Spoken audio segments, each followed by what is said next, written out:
Hoy en el canal viajamos hasta Estados Unidos para analizar qué jugadores con pasado NBA pueden dar el paso a Europa en las próximas semanas y reforzar a equipos Euroliga. ¡Vamos allá!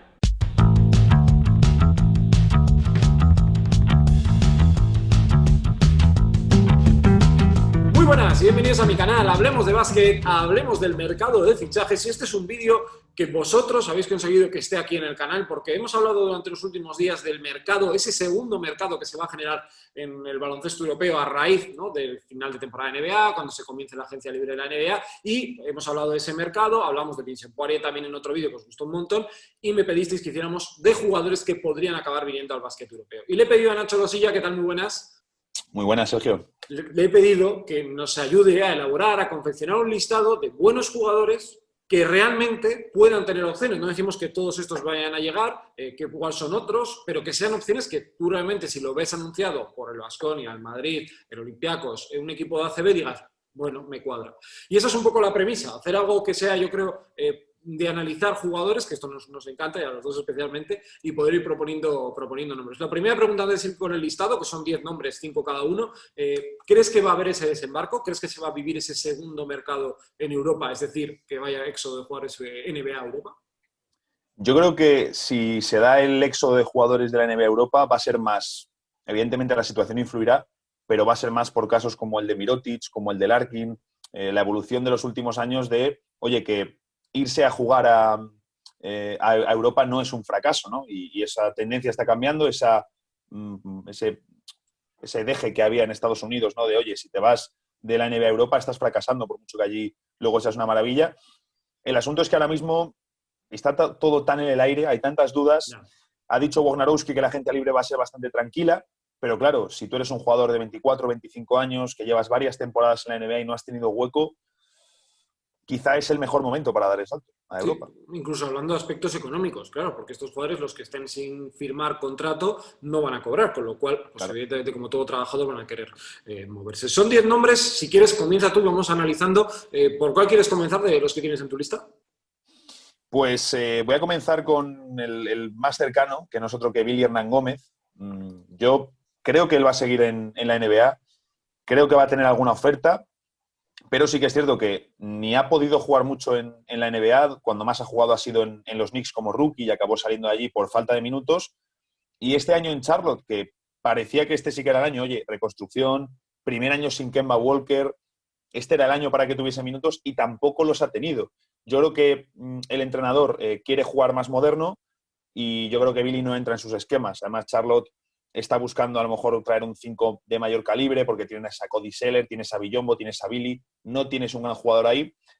Yo creo que alguna oferta va a tener, yo creo que se quedará, pero desde luego es un jugador que por su propia proyección, por cómo juega, por cómo se juega ahora en Estados Unidos y por su estilo de juego, no encaja de la mejor manera en Estados Unidos y un regreso a Europa, desde luego, es más que posible. Sí, y además un muy buen jugador, ¿eh? Yo creo que en Europa lo haría bastante bien. No es el mismo Billy para mí, el que se fue del Madrid, donde tuvo minutos, pero bueno, fue un jugador más puntual, que yo creo que ahora sí que tendría, aunque tiene esos problemas defensivos, que los va a tener yo creo prácticamente siempre, pero yo creo que en Europa en ataque te lo compensa. Yo en mi lista, el primero que quiero incluir es un jugador que desde hace tiempo le sigo la pista, y además luego quiero conocer tu opinión también, que es un tirador con mucha experiencia en G-League, poca, aunque ha estado en la burbuja con Sacramento, que es Kyle Guy, 23 años, jugador de la Universidad de Virginia, que siempre ha estado promediando por encima del 40% en triples y que de verdad me parece un jugador que en Europa es de ese perfil que puede funcionar. Yo incluso alguna vez me han preguntado, ¿quién te gustaría que lo trajera el Baskonia? He dicho, este jugador. No sé si crees que Kyle Guy, que es además el perfil raza blanca, tirador, pero no es solo un tirador, sino que hace muchas más cosas, puede tener hueco. De hecho, justo vi que lo pusiste el otro día en unas preguntas que te hicieron Sí. ahí en Instagram, sí. Yo creo que lo que dices tú no es solo un tirador y además el perfil de tirador va a seguir ganando relevancia con el paso de los años y los tiradores, si ahora mismo están súper cotizados, cada año más, porque cada año se van a seguir tirando más y más triples. Por lo tanto, a mí me encaja mucho y lo poco que he podido ver de él me ha parecido un jugador inteligente. No solo tiene el tiro, sino que es inteligente y eso en Europa es fundamental. Así que a mí me encaja perfectamente y lo que tú has dicho con Baskonia, que tiene ya su historial de ex-NBAs, a mí me encajaría muchísimo. Y en la NBA yo creo que físicamente no le van a dar la oportunidad. No, es que le pasa un poco, no sé si como Matt Thomas, que yo creo que físicamente es mejor, jugador de Toronto Raptors, que tuvo etapa en Valencia, Obradoiro, o incluso como JC Carroll, que es un tirador extraordinario, porque igual en la NBA le hubieran sacado casi de la cancha por el tipo de físico que tiene. Segundo nombre para ti en la lista. Pues tengo aquí apuntado a Ray Spalding, un jugador que no ha tenido mucha experiencia en la NBA, es un jugador jovencito, ha pasado por Dallas y por Phoenix, termina contrato, segunda ronda.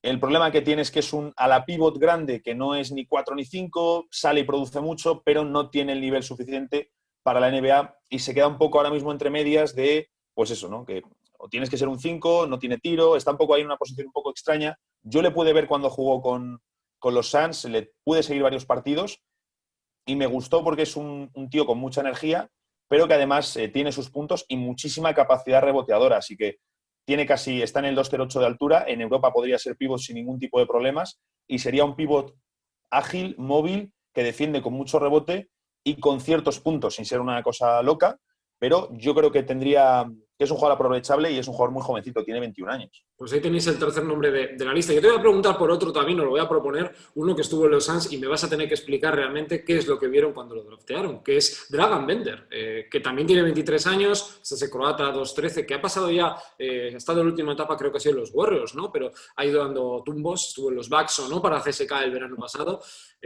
A ver, es el molde del clásico juego europeo que funciona, pero está claro que fue 4, ¿no? Del draft con los Sí, Suns. sí. No jugó nada, tampoco jugó bien en Maccabi, que fue el último año antes de dar el salto a la NBA. Y yo creo que este jugador puede pasar un poco como a Toko Sengelia, que se vino a Europa y luego lo ha hecho muy bien. En jugadores que igual la NBA les queda un poco grande, pero no sé, ¿tú crees que este jugador, porque él está insistiendo mucho en quedarse en la NBA y está jugando nada? Yo no entiendo muy bien la gestión que se ha hecho de este caso. Evidentemente, detrás hay una familia, hay una gente que toma las decisiones por algo, pero él cuando da el salto se sabía que estaba verde, se sabía que tenía que ganar experiencia, por lo que tú has dicho, y es que llegó a los Suns y el primer año prácticamente no pudo jugar porque estaba verde. Encima luego también han dicho que no es el tipo con la mayor ética de trabajo, con la mayor ética de esfuerzo, y en el segundo año sí que se vio un poquito mejor. A él, por ejemplo, le vino bien y le vino mal la fiebre de Porzingis, porque él justo es del draft posterior, y claro, cuando se elige a Porzingis hay muchas críticas, luego el unicornio aquí, el nuevo Nowitzki y demás, y a Bender se le puso la etiqueta de nuevo Porzingis, cuando no tenía ese talento anotador y era un jugador mucho más de defensa, ayudas, pasar la pelota y demás. Yo creo que el talento está ahí, que te digan que no trabaje, evidentemente no es algo que ya suene bien, pero es muy raro, ¿no? Es muy raro que siga en la NBA, donde no tiene opciones, donde no le dan minutos. Desde luego, sería un jugador interesante para que algún equipo más de segunda fila, yo creo, apueste por él, de segunda fila de la élite europea, por así decirlo, que apueste por él y en un plazo de 2 años trabajar con él, mejorarle físicamente, que me parece la clave, pero es muy extraño esa gestión, por qué dio el salto, es algo que a mí me cuesta entender a día Sí, de hoy. sí, tiene 23 años y es un jugador muy joven todavía, pero eso, le hemos visto jugar tan poco, porque además como Sí, con sí. Croacia, pues entre que Croacia se ha quedado fuera de eventos internacionales, las ventanas y todo esto no lo hemos visto tampoco brillar, con lo cual la referencia que tiene igual la afición europea es muy poca, pero a mí me parece que puede ser un buen jugador, eso es lo que tú dices, ¿no? Con un equipo del 12 para abajo en Euroliga, por poner un ejemplo. Siguiente nombre, Pues yo tengo aquí a J.J. Barea. ojo, este es buen nombre. Ojito, tú ya me has comentado que hablasteis por aquí de Sí, Barea. sí, sí, hicimos un vídeo. El, yo creo que él sigue teniendo, él ya lo dijo, bueno, salieron las palabras de la gente, ¿no? Hablando de su situación, de los equipos ACB interesados y demás. Algún equipo debería ofrecerle algún contrato en la NBA. A mí me sorprendería que no lo hiciese porque este año ha jugado bien los pocos tramos que ha jugado, pero cuando ha jugado ha salido y realmente a Dallas le ha dado puntos y a Dallas le ha dado revulsivo. Entonces, yo creo que él sigue teniendo para 10, 15, 18 minutos en un buen equipo de la NBA, pero Barea en Europa con una menor carga de partidos, de viajes y demás, yo estoy convencido de que sería un auténtico escándalo si las lesiones le respetan. Así que apunto a Barea, que desde luego a mí fíjate que me gustaría que le viésemos en ACB, porque yo creo que en NBA él ya ha tenido sus años, una carrera muy larga, campeón, varias temporadas por encima de los 10 puntos, así que yo creo que él haya tenido ya su carrera, evidentemente él se quiere quedar, no quiere cerrar con un año en el que ha jugado menos minutos, pero yo estoy convencido que en ACB sería un espectáculo y me encantaría poder tenerle un año aquí. Sí, yo apunté Unicaja, Baskonia, Real Madrid como sitios que le podrían encajar, veremos. A mí sí que es un jugador que me gustaría, sí, por lo que tú dices, ¿no? Un poco porque además yo creo que él, y evidentemente el tema del idioma facilita todo todavía más, pues es un jugador que daría... Además yo creo que un buen salto, porque es un muy buen jugador con una cabeza privilegiada para el básquet. Mi cuarto nombre es un jugador que hemos estado comentando fuera del micro también, que es Alex Len, que lo comenté en un vídeo sobre posibles pivot para el Barça, y es cierto que es un jugador que ha jugado algo, ya está jugando, ha tenido minutos, está en la burbuja, pero yo todavía no le he acabado, bueno, evidentemente es como Dragan Bender o mejor, pero de esos drafts muy altos, una elección muy alta que no acaba brillando, y este jugador le veo en Europa porque lo poco que le hemos visto con su selección han marcado diferencias, es un jugador interesante. Aquí quiero saber más tu opinión porque yo ya expuse la mía en un vídeo sobre el Barça, sobre este jugador, sobre el ucraniano Alex Len. Bueno, lo primero, también elegido por los Phoenix Suns, pick número 5. O sea que ¿Para qué empezar a preguntarse cosas?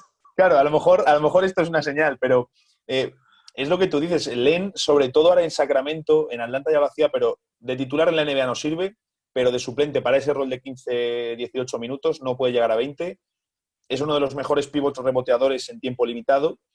Entonces, si él se quiere quedar en la NBA, ofertas va a tener. Seguramente Sacramento le ofrezca renovación, porque ya digo, ha funcionado en ese rol. Él sale y esos 15 minutos tú sabes que te va a dar mejor protección de aro contra los suplentes, porque contra los titulares le cuesta más, y un dominio de los tableros. Posiblemente sea el mejor o uno de los 2, 3 mejores pivots reboteadores de todos los banquillos de la liga. Así que es un seguro de vida en ese sentido. A mí me sorprendería que se marchase a Europa, ya te digo, porque justo ahora le veo más establecido que nunca. Llevaba unos años como soy pufo del draft, a donde voy, no me han dado importancia tampoco en Phoenix, cambiando de equipo, que Phoenix, Atlanta, ahora Sacramento, y en Sacramento es donde mejor se le ha visto. Así que a mí me sorprendería porque por primera vez sí que parece que ha encontrado su rol, aunque evidentemente sea muy por debajo de lo que se esperaba de él en su día. Sí, a mí es un poco, no lo mismo porque Jerebko ha hecho mejor carrera, pero de decir, bueno, todavía podías tener 2 o 3 años más, bueno, Len es más joven, pero de tener más minutos y Jerebko apostó por ir al Kinky, que evidentemente supongo que económicamente también tendría mucho que ver, ¿no? La decisión, más allá de no solo lo deportivo. ¿Cuál es el siguiente de tu lista? Me ha apuntado a otro jugador que ha sido una enorme decepción en el draft, Noah Vonleh, que es un jugador, en Europa sería casi más proyectado yo creo que al 4-5, porque es un jugador en torno al 2-5, 2-6, muy atlético, muy fuerte. El problema es que de este jugador se esperaba mucho más en ataque en la NBA, además llegaba como con un molde ideal de tiene el físico, tiene el poder atlético, no tanto el bote, pero tiene la capacidad de tirar por fuera. El asunto es que empezó tirando un poquito más, no le vimos tirar tampoco mucho, y en ataque no ha terminado de brillar. Y ahora es que esta última temporada, aquí lo estaba mirando justo ahora, empezó la temporada en Minnesota lo mandó a Denver cuando hicieron el traspaso de Juancho y compañía, y no, al revés, cuando Denver hizo el traspaso de Juancho, sí. Y entonces Vonleh ha estado en Denver, pero prácticamente no jugó y es un jugador que en la NBA no parece que le queden muchas opciones. Entonces yo creo que este es de los que lleva ya varios años en la NBA, que no encuentra su sitio, que no encuentra minutos. Tampoco hablamos de un jugador que sea mayor porque tiene 24 años, es decir, ha sido hace muy poquito realmente cuando la draftearon, es del draft de Julius Randle. El debate en su día era quién era mejor a la pivot, si Randle o Vonleh en el draft. Vonleh se ha quedado lejísimos, evidentemente, de Randle y de lo esperado. Y yo creo que en Europa, si evidentemente no conocemos su cabeza, si es un tío con la cabeza amueblada que quiere trabajar, yo creo que en Europa puede tener un rol de un 4 o 5 con mucha potencia física. Un perfil un poco como espejo, es Peudo también, que fue una reelección muy alta, que se quedó ahí en tierra de nadie, pero que en Europa, bueno, el servicio que dio en Fenerbahce fue tremendo, uno de los pibos de la década, sin lugar a dudas, en la Euroliga. Yo otro nombre que tengo por aquí es un jugador que siempre he tenido ganas de ver en Europa. Yo tenía muchas esperanzas depositadas cuando lo vi en la NBA, que es Justin Anderson, que ha acabado en los Nets por ya 27 años. Otro en la Universidad de Virginia, como Kyle Guy. Con un físico privilegiado, yo creo que irregular en el lanzamiento, pero ese típico jugador, perfil, no sé, por poner un equipo Olympiacos, así como muy todoterreno, un jugador que hace un poco de todo, que es bajito, pero se puede medir ante un 4, muy duro cuando va a canasta, el juego en transición. A mí, Justin Anderson, por ejemplo, por poner una opción de un jugador que se ha quedado así en tierra de nadie también, me parece que podría tener un hueco en Europa. Sí, de hecho, Justin Anderson, ahora le hemos tenido con los Nets jugando. No lo ha hecho mal, el problema es que tiene la limitación del tiro en Estados Unidos, pero a nivel defensivo, a nivel energía, tiene muchísimo y además puede botar el balón, puede atacar el aro, así que se esperaba mucho más de él, evidentemente, pero es un jugador que yo creo que para Europa sería muy Y aprovechable. el triple está más cerca. Parece una obviedad y una tontería, pero un paso hacia adelante a muchos jugadores les cambia un poco la perspectiva. Es un jugador que para la altura que tienes súper fuerte. Y esto, claro, a la hora de defender, por ejemplo, Gabriel Deck, por poner un ejemplo con un jugador grande, te permite ocupar más espacios. No sé si jugar poste bajo, pero bueno, que te puede defender a jugadores de eso, un poquito más altos que él. Y podría ser una opción interesante, sobre todo porque está en un momento de su carrera, también 27 años ya, que la NBA parece que se queda un poco descolgado y podría tener opción. Siguiente nombre, ¿cuál es para ti? Pues yo, mi último nombre de la lista es el de John Conchar, que es un jugador un poquito más desconocido incluso con las anteriores, porque es más mayor, tiene 23 años, hizo el ciclo universitario completo y firmó un contrato dual, un two-way contract de estos, con Memphis Grizzlies.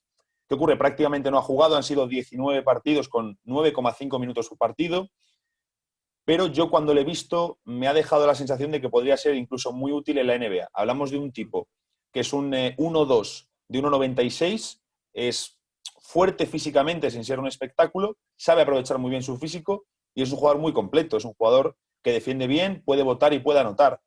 A mí me ha sorprendido incluso que Memphis no le diese más minutos en alguna situación cuando le han fallado jugadores como de Anthony Melton o cuando ha estado lesionado Tyus Jones, pero yo creo que John Conchar sería un jugador de petarlo para Europa. A mí me encanta. Sí, pues ese es otro perfil, interesante también para incluir este vídeo. ¿Veis? Posiciones todas, las que estamos incluyendo. Yo tengo uno más y luego, bueno, otros dos temas que así lo comentamos. Uno es Vincent Poirier, que yo creo que merece la pena también pararse este final del vídeo. El jugador que yo tengo aquí es la elección más random que yo he visto en mi vida en el draft, que es Bruno Caboclo. Yo recuerdo aquella noche del draft, que fue el número 20. Yo estaba viendo, bueno, pues veremos a ver qué elige Toronto, pero estas cosas que tampoco estás muy atento, pero estás escuchando. Y de repente Bruno Caboclo no es de esta cosa que dices, no lo conozco, voy a ver, pero me suena que este jugador es bueno. Es que nadie conocía a este jugador. Y ha sido un chico que tiene, sí, que decían que si el Kevin Durant brasileño, este tipo de historias. Ahora está en Houston, 2.06, parece que ha hecho mucho. En G-League no le ha ido mal, pero me parece que este jugador, por lo que se ha visto incluso con selección, que es lo más parecido al básquet de Euroliga, Eurocup, es un jugador que sí que podría tener participación, porque la NBA no ha acabado de encontrar el hueco.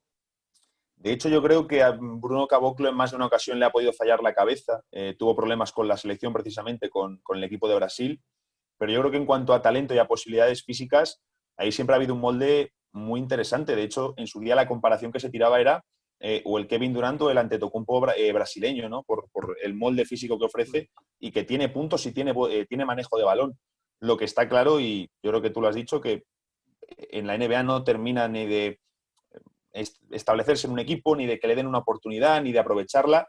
Y es un jugador que para el baloncesto europeo podría ser algo muy grande. Sí, sí, sería un muy buen jugador, la verdad. Bueno, pues vamos a cerrar el vídeo con otros dos temas. Uno que sería el quinto jugador y que creo que merece la pena y así preguntar de tu visión desde alguien que está siguiendo la NBA todos los días. Y otro jugador que se ha vinculado con el Barça europeo también y así aprovecho y te pregunto. Uno es Mario Hezonja, que ha estado en Portland, no lo ha hecho mal. No sé si crees que va a seguir en NBA. Y el otro es Vincent Poirier, que yo hice un vídeo aquí hace muy poco tiempo que gustó mucho porque hicimos un análisis un poco de este jugador. A mí deportivamente no es que no me deje ninguna duda, me parece un jugadorazo y creo que es jugador NBA. Tiene contrato para el año que viene, que esto ahora mismo, pues yo creo que para los jugadores es algo a donde agarrarse, ¿no? Por lo que pueda pasar. No es un contrato altísimo, pero es un buen contrato.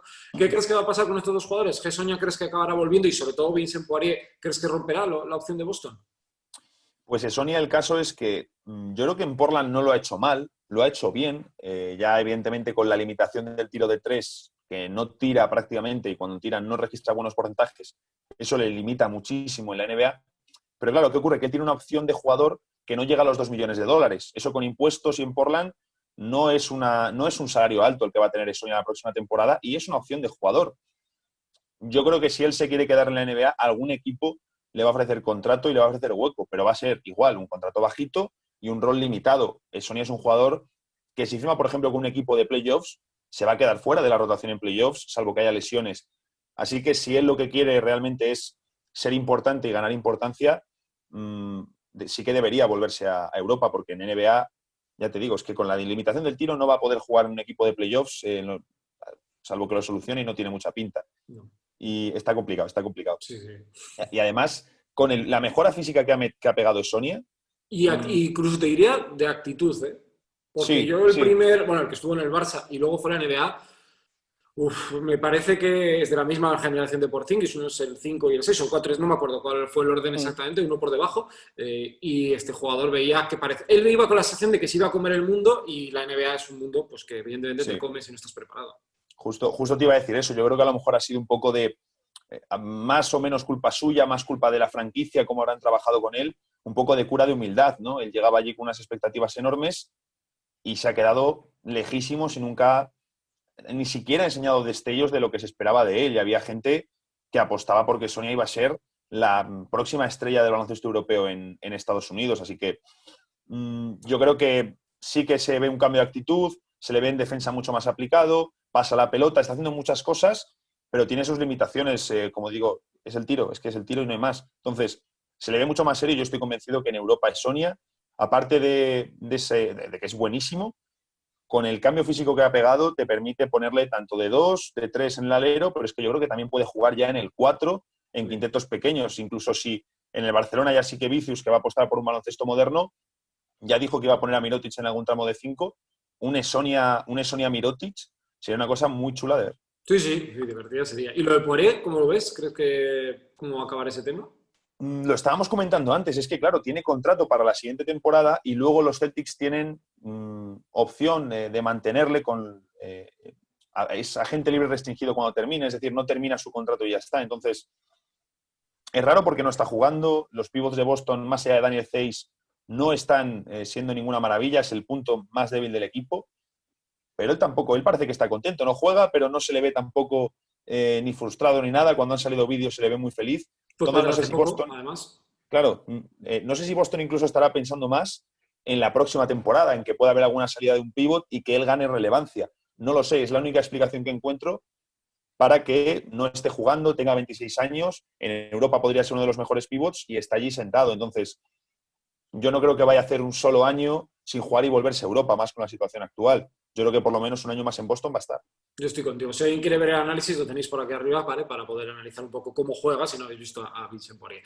Pues Nacho, creo que hemos hecho un repaso muy completo, 10+1. Me he metido ahí el de Gesoña ahí al final, un poco también para hablar de él, y yo creo que ha quedado muy interesante. Así que ahora vosotros en los comentarios dejadnos nombres también, pues si nos ha escapado alguno, alguna opción interesante, y si estáis de acuerdo con los que hemos propuesto. Nacho, un abrazo muy fuerte, que vaya muy bien.